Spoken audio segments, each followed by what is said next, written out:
Alright, so I have the carburetor all the way apart.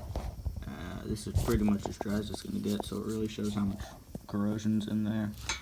It's not that bad, but there's some spots that are worse, but personally I don't think it's like that much to worry about. But in here, yeah, you can see the little bit that came off with the pine saw right around here, but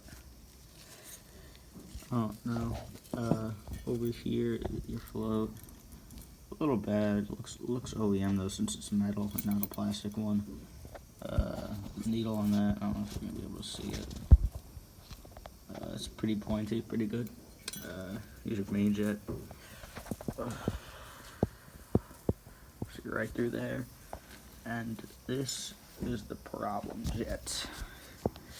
So it looks fine, in my opinion, but apparently we're still having some issues. Like, yeah, you see that? You can see right through it.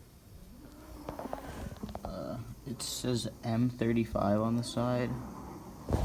Like M, you're not gonna be able to see it, but there's this little part on it right there. You can see a difference in the light, where it looks like it's been shaved off a little bit.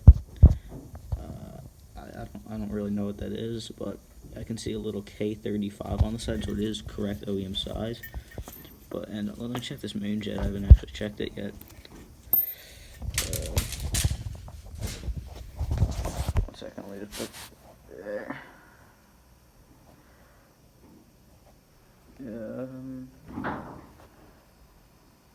This one looks like an 85.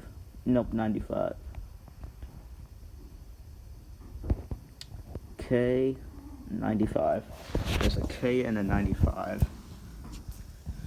So I think these are Keihin stock.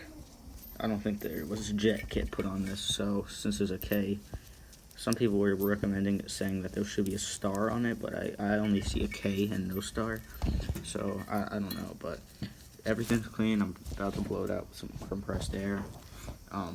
And just put it all back together and hope for the best. I'm flushing the tank out.